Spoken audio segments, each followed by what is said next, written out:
I have done many upgrades to my full suspension Giant and Beatrix the hardtail, including installing headsets, forks, press fit bottom brackets, and cranks.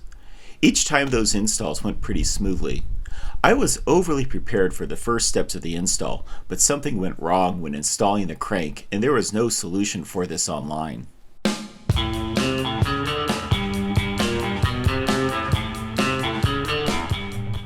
For my Salsa Cassidy build, I decided to cannibalize a few parts from my current bike, including this Race Face Effect 35 handlebar. To attach the handlebar to the bike, I went with the Deity Copperhead 35mm stem in bronze. It will look nice with my matching pedals and tan sidewall tires. I also picked up this threaded Shimano XT bottom bracket. It comes with these 2.5mm spacers, which are added based on the width of your bottom bracket. The carbon Salsa Cassidy does not have an ISCG mount built onto the frame. Instead, it mounts onto the bottom bracket. This came with the frame, along with the MRP 1x alloy chain guide.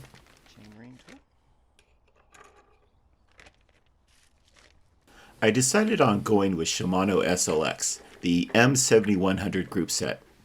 I'm familiar with Shimano components and trust their durability. Instead of going with the more expensive XT, I saved a few bucks with the SLX. This is a 32 chainring and the crank is the M7130.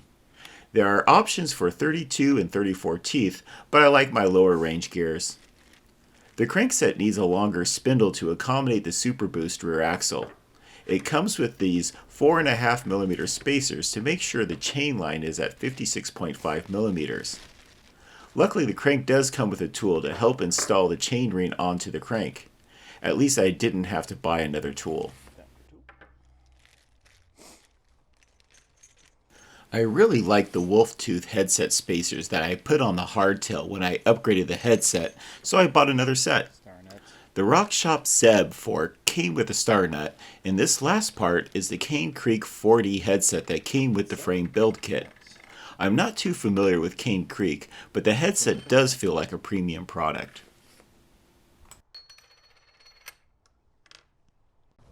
The tools I will need for today's build include my bearing cup press, which we'll use to install the head cups, an oversized crown race setter, hammer, a pipe cutter, a star nut setter, 4 and 5mm hex keys, a pick, a bottom bracket tool, a 3/8 torque driver, and a few assorted bottom bracket sockets, including these adapters that came with the crank and bottom bracket. Now for a quick disclaimer. I am not a professional bike mechanic, and this video is not a how-to, but how I do a bike build. As you will soon see, I will make mistakes. My first step is to install the headset caps. I add some grease and install the top one first. I'm using my bearing press tool, which works great for headset cups as well as press fit bottom brackets. It is not easy to get in and out of the head tube, but it is a nice affordable option. Be sure the cups are straight when pressing them in.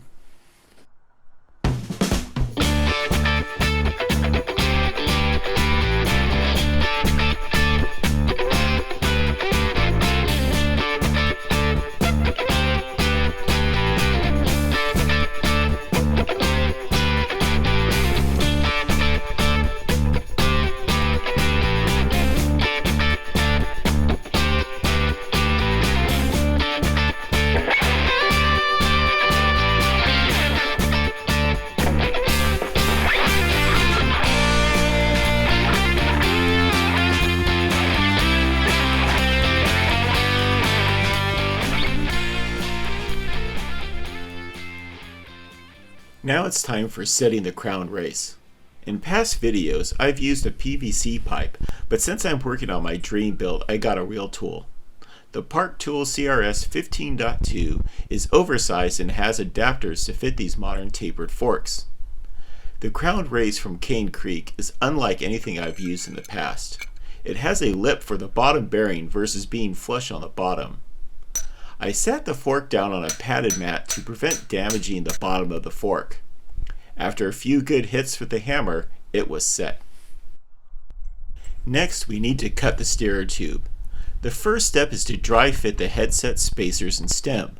After everything is set up, I mark the steerer tube with my pick, then start to cut 3 millimeters below the pick mark with my cheap Home Depot pipe cutter.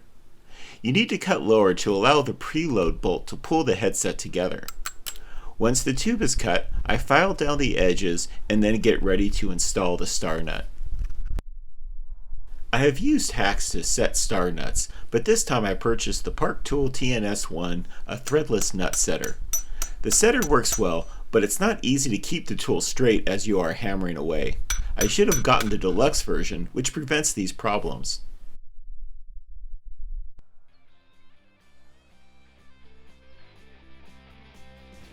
Grease the headset cups and crown race and place the bottom bearing onto the steerer tube. Insert the fork into the headset, add the top bearing, then the dust cap. Next, add the headset spacers and finally the stem.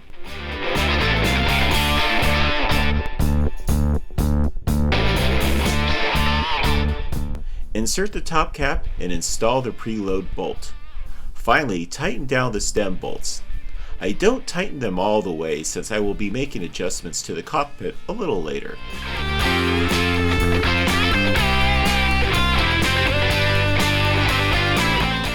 The last thing I will do with the stem is install the handlebar. I just loosen the front stem bolts enough to slide it in. If this was a carbon bar, I would take off the front face and use a carbon paste. Again, I won't torque down the bolts until later.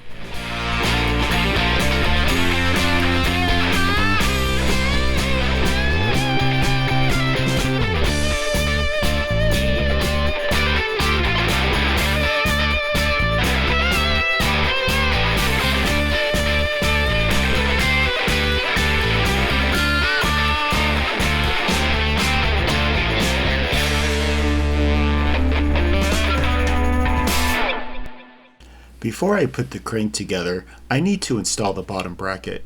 The carbon frame comes with an ISCG adapter that has indentations that won't allow it to spin once it's tightened down by the bottom bracket.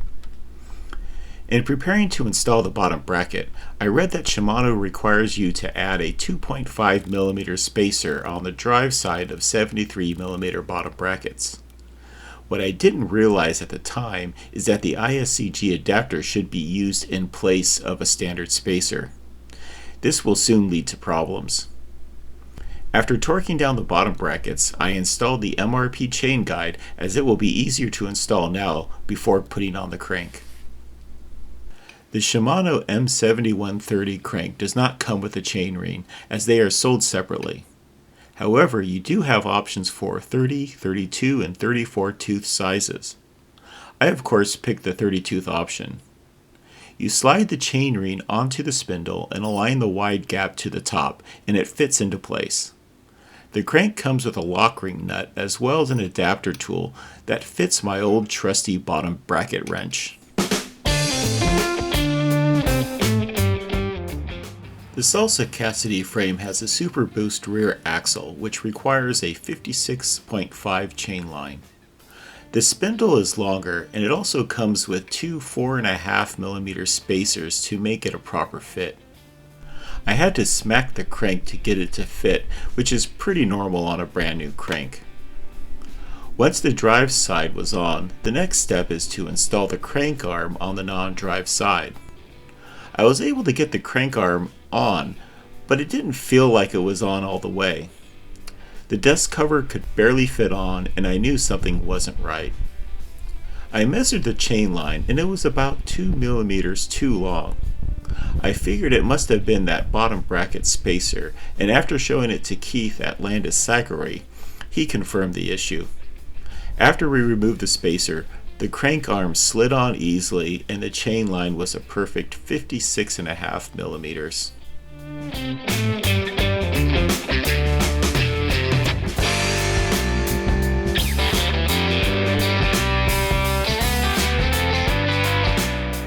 Well, this is it for the first part of the Salsa Cassidy build.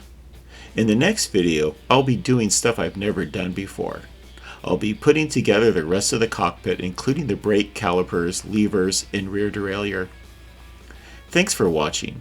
Please be sure to like and subscribe and hit the bell to be notified when the next video is released.